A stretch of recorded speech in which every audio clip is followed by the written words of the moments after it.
encouraged by what I saw.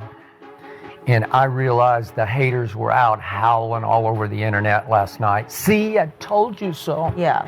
I hope this whole thing, Shedeur thing, is done. Done. Yeah, that was a really sweet throw to me. It was right on the button. He goes to the end zone and he hits him right here. Yeah. And my man Awuzie, who former Dallas Cowboy, third round pick out of Colorado, he got his hand in there, but I thought Larvadain should have held on the football because he got both hands on the football. Larvadain, Larvadale, Larvadee. Dan, yeah. If Shedeur would have had a 29-year-old leave out there, we'd have won that game. Okay, I'm going to come back to the ball and, like, bro, you like this? And just, like, bro, come back. You a receiver in the league. He's just a rookie kid who didn't get drafted. Yeah. Okay. I'm with you, Skip. I was encouraged by the performance, man. Look of it, he showed wasn't scared. Nope. He ain't look like a little scared quarterback out there. Before, and I'll say it again, I do not think Kevin Stefanski wants Shedeur Sanders to succeed in Cleveland.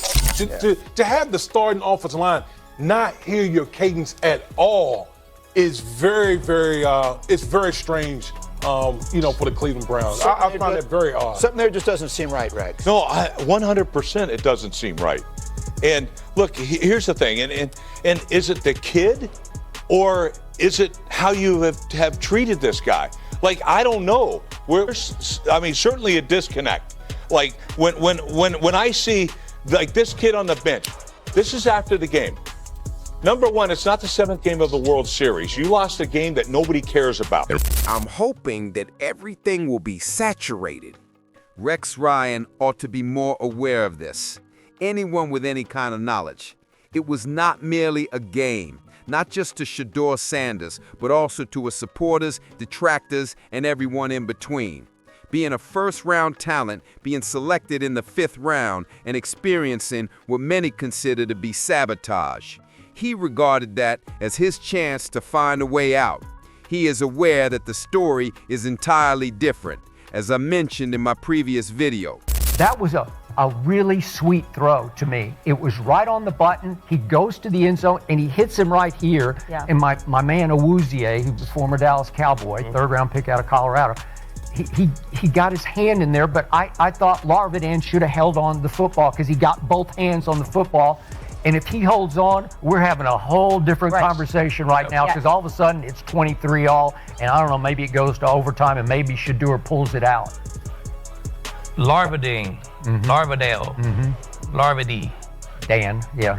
If Shedeur would have had a 29-year-old leave out there, we'd have won that game. Okay. I'm going to come back to the ball and, like, bro, you like this? And just, like, bro, come back. You a receiver in the league. He's just a rookie kid who didn't get drafted. Yeah. Okay. Make that catch. That's a dime. I thought it was. I thought the play when they came off the edge, he spent out eyes downfield. I'm like, that's encouraging to me. Yeah. And we ain't seen that shit from Dylan Gabriel. You know what I'm saying? So, like you said, Skip, he looked like a rookie. I really couldn't tell he ain't never take a rep with none of the ones. Like, I didn't know that shit until after the game when he said it. Like, it ain't like he got in there, even 4th and 16, it ain't like I was like, bro, this shit track. It looked like he had hella pressure on him. You look like a rookie, but it just wasn't garbagely scared to me. You know what I'm saying? No, that's a good point. And that's what Dylan looked like to me. You just look scared. Like you just look afraid out there to me. That was undoubtedly one of my lessons learned as well. And if you saw him play at both Jackson State and Colorado, you would know that you would prefer to have the ball in those situations. The story would have been entirely different if he had had a receiver back there who was fighting for the ball and was going to come back and fight for the ball, especially at the crucial time. In all honesty, that ought to have been pass interference. They missed 2 calls. In addition to missing the last pass interference call, they also missed the hands to the helmet call. Dewar Saunders, who most likely ought to have been a roughing the passer, was struck in the helmet. At 15 yards, that ought to have been an automatic first down. He was so engaged in a number of conflicts. And a lot of people's reactions in the sports world are similar to mine, and the reactions of many of us. You know what? Listen, you're the QB too. Shouldn't you have reps? Correct me if I'm wrong. Listen, we watched a lot of quarterback play over the years. We've seen people inept. We understand limited skill level and stuff like that. What's rare to see is a quarterback that looked grossly ill prepared to be on the football field. I'm talking about schematically. Really, you complete the first couple of passes, and then after that, you can't find anybody.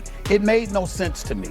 I found it to be very, very suspicious. That's not to big up Shedeur Sanders by any way. All right, he's got a lot to prove, but also what alarmed me is that you're Kevin Stefanski, and you know that Dillon Gabriel is in concussion protocol, and you automatically declare him as a starter next week. Why would you do that? You know, he said he'd be there next week. He's our guy. That's what he said after the game. Why? You don't know if he's going to be available.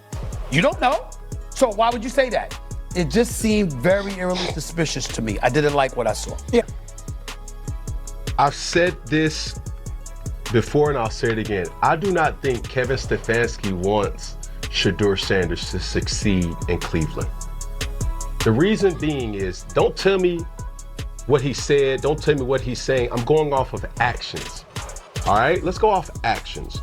The actions is, if I'm Shedeur or if I'm a Shedeur Sanders fan, I would not want him to take the field, because that's going to consistently be the display we're going to see. It doesn't matter if it's Deshaun Watson. It doesn't matter if it's Shedeur Sanders. It doesn't matter if it's Dillon Gabriel. It doesn't matter if it's Dan Orlovsky. It doesn't matter if it's Cam Newton.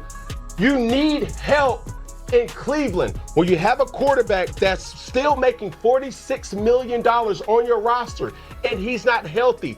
That impacts the talent that's around him. They are not a good team.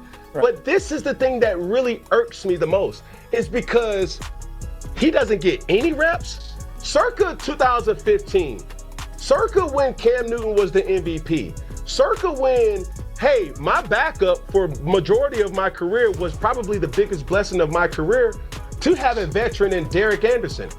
Ron Rivera still knew, we're one play away, kid, from you not being available. We would have anywhere from 6 to 12 reps in every single practice that allowed Derek to still have an ability to say, hey, if it goes, how it goes. Now, granted, some will say, well, Cam, you played the position any different. Well, what is that to say about Brock Purdy? Well, what is that to say about any other quarterback that's here? You plan for the what ifs in this league. You don't know if you're going to have your quarterback. What about Joe Burrow? So for him to not have any reps, for him to have this to be his first time that he's taking first team reps where individuals don't even know your snap count or your cadence, that is like, yo, bro, what are we doing here? Like, I'm with Cam. I think it's odd. The only thing is, I don't think Kevin Stefanski's got this ulterior motive of not wanting to see Shedeur have success. He might have gone about this differently and probably should have given him more reps, but it would be odd to me that Kevin Stefanski would have this ulterior motive for Shedeur not to do well. I'm questioning that now only because he's a coach of the year, Tom Coach of the Year. Yeah. He knows what he's doing on the NFL level. I find it odd that this kind of mistake is being made with Shedeur Sanders. I'm very suspicious about it because Kevin Stefanski is a knowledgeable football mind and an accomplished head coach. Right, last word here, Cam, hurry up. Go ahead. So I'll ask you this question. When Joe Flacco was there, did Dillon Gabriel get any first team reps? Thank you. I can't answer. I don't know. I'm not sure why I can't. As I mentioned before, several others witnessed the same thing that we experienced. People won't start abandoning Shedeur until the Cleveland Browns toss him out there unprepared in multiple games. And hopefully next week he gets the start. I hope he gets the start. With Dillon Gabriel under concussion protocol, he should be able to earn most, if not all, of the first-team reps. Hopefully he will be able to play against the Raiders and earn most of the reps. Tom Brady, good old guy. Tom Brady, his former mentor, failed to draft him 8 times. They failed to drive Shedeur Sanders despite having 8 chances to do so. However, they are my opinions. As you typically do, make sure you guys continue the conversation down below. Additionally, please click the like button for me if you haven't already. And chaos and peace as usual.